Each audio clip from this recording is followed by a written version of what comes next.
An open source O1 model is finally here. DeepSeek R1 is on par with OpenAI's O1 thinking model. It is completely open source, including open weights, MIT licensed, and it is a fraction of the price of O1 if you want to use the hosted version. The future is here. I've been saying for a while that open source is 3 to 6 months behind closed source, and now about 3 months after O1 was released, we have a completely open source version of it. So I'm going to tell you all about it right now. All right, so first things first, let's just look at the benchmarks before I go into the details. So the dark blue bars are DeepSeek R1, the dark gray is OpenAI O1, lighter blue, DeepSeek R132B, lighter gray, OpenAI O1 Mini, and then in the lightest blue, we have DeepSeek V3, which is a non-thinking model. Now, look at these results. So on the AIM 2024 benchmark, we have DeepSeek R1 beating OpenAI O1. On code forces, it's pretty much equivalent, off by 0.3. GPQA Diamond, it's not quite as good as OpenAI O1, but it's close. On the Math 500, it beats O1. MMLU, it's behind, but barely. And then for the SWE bench, it beats O1 barely. So these are incredible results for a completely open source model. The company DeepSeek went through the effort of putting this together and then open sourced it completely free. Open source, open weights. I cannot stress that enough. This is such an exciting time. And here's the thing about open source. This is kind of like the 4-minute mile. Now that other open source companies have seen that it's possible, and not only that, they've published the roadmap for exactly how to accomplish it, we're going to see a flood of these open source thinking models. It is a very cool thing to do by the team at OpenSeek. But that's not it. Look how it performs against Claude's cutting edge model and GPT-4o. So against Claude's models, pretty much across the board, except for SWE Verified, which is interesting, which is the coding benchmark, it is winning. And then of course, against GPT-4o across the board, it beats it pretty handily actually. So let's see what the DeepSeek blog post says and break it down. So first, performance on par with OpenAI O1. So that means if we continue the prediction that open source is going to be about 3 to 6 months behind the closed source models, we should see an O3 level model within the next 3 months. It is fully open source, and they provide the white paper for it. And it is MIT licensed, distill, and commercialize freely. Do anything you want with it. It is commercially viable. And you could use it for free at chat.deepseek.com. Now, I already ran a test on it. I'll get to that in a moment, so stay tuned for that. And they've already released distilled versions of it. So distilled from DeepSeek R1, 6 small models fully open sourced. If we click into this, we can see distilled from DeepSeek R1 Distill Quen 1.5, 7, 14, and 32B, and R1 Distill Llama 8B and 70B.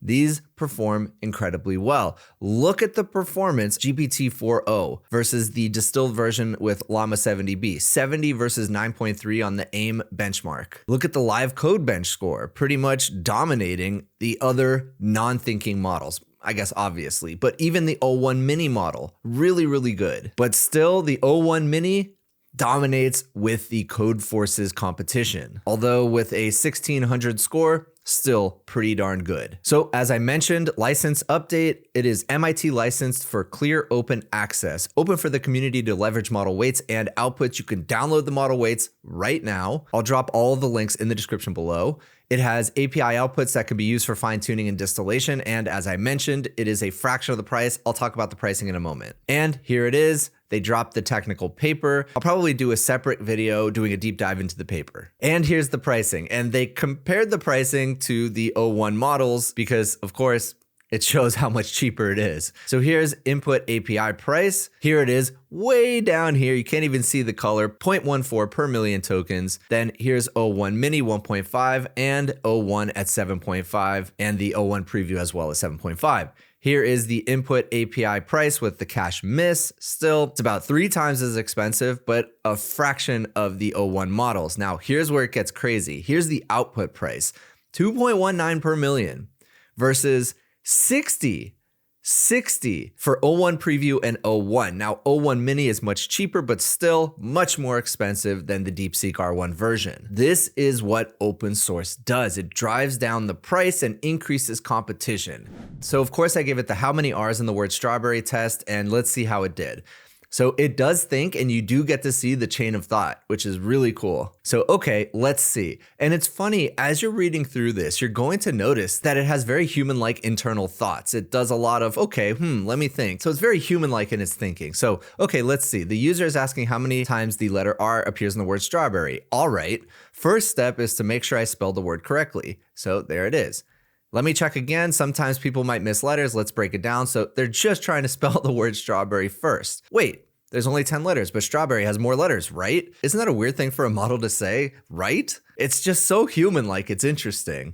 Let me check again. Maybe I missed some. Let's write it out properly. So it goes back and forth, finally writes it out. Then we're counting the letter R's. So here we go. Break it down. No, no, yes. No, yes, yes. Okay, so there's 3. So that's 3 R's. Wait, but I think the correct spelling of strawberry actually has 2 R's. So it's interesting, it actually corrected itself incorrectly. Wait, maybe I'm confusing it with strawberry versus a different spelling. Let me verify. Okay, so it does it again, goes back and forth, does it again, and then finally, the word strawberry is spelled. Breaking it down, the letter R appears 3 times. Positions 3, 8, and 9. There are 3 R's in the word strawberry. So although a lot of the internal thinking was maybe not accurate, it arrived at the correct answer. Let's try another one. All right, so everybody's favorite, the marble question. A marble is put in a glass cup. The glass is then turned upside down and put on the table. Then the glass is picked up and put in a microwave. Where's the marble? Explain your reasoning step by step. We probably don't need the explain your reasoning step by step. I'm actually gonna go ahead and remove that because that's typically for non-thinking models. They think step by step by default. So let's see what it does. Okay, thinking, let's try to figure out where the marble is after all those steps. So first, the problem says a marble is put in a glass cup. The glass is then turned upside down. The question is, where's the marble? Look at that. It is so interesting. They literally include, let me think about it. I don't think the O1 and O3 models do that. I actually find it kind of endearing. It's kind of interesting to see. And first of all, look how much output there is. Look how much thinking there is. So when you put the marble in a glass cup, normally the marble is just sitting at the bottom, right? Then when you turn the glass upside down, the marble would fall out unless something is holding it in. Maybe the marble is inside the glass when it's turned upside. Okay, so I'm not gonna read the whole thing, but it goes back and forth. It considers a bunch of different options. Wait, let me visualize this. And it really goes over every possible outcome. But standard marbles are usually smaller than the mouth of a typical glass. This is so good. It is really, really good. But I'm a bit confused. Let me check again. And then all the way at the end, let's see what the output is. Placing the marble in the glass. Inverting the glass. Gravity pulls the marble downward unless the glass has a narrow mouth, smaller than the marble. The marble falls out and lands on the table. Since marbles are typically smaller than the mouth of a standard glass, the marble drops onto the table. Placing the inverted glass on the table, the glass is now upside down over the marble, but the marble is no longer inside. It's on the table beneath the glass. So that's interesting. It might be true. There's actually no real way to know whether the marble is in the glass or outside of the glass, because as soon as you turn it over, it falls out.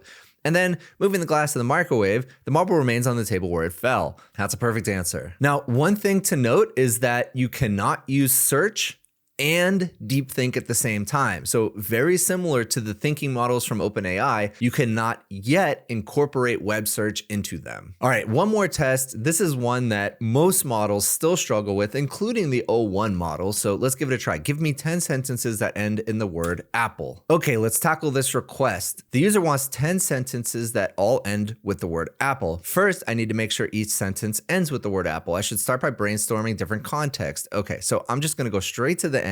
1, 2, 3, 4, 5, 6, 7, 8, 9, 10. Perfect. There it is. And it actually highlighted each one.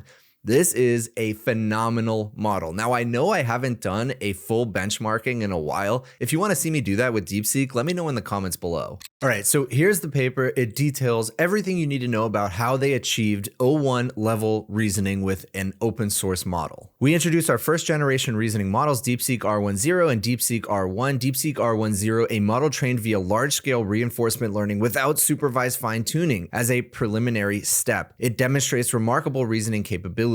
Now, what does that actually mean? So DeepSeek actually solves the cold start problem. They use the AlphaGo technique of pure reinforcement learning, basically just trying a bunch of things without the need for actual human feedback. Human feedback, as I've said, is always going to be a bandwidth limiter. So DeepSeek R1 naturally emerges with numerous powerful and intriguing reasoning behaviors. However, it encounters challenges such as poor readability and language mixing. To address these issues and further enhance reasoning performance, we introduce DeepSeek R1. It incorporates multi-stage training and cold start data before reinforcement learning. And then it goes on to say it achieves really great performance.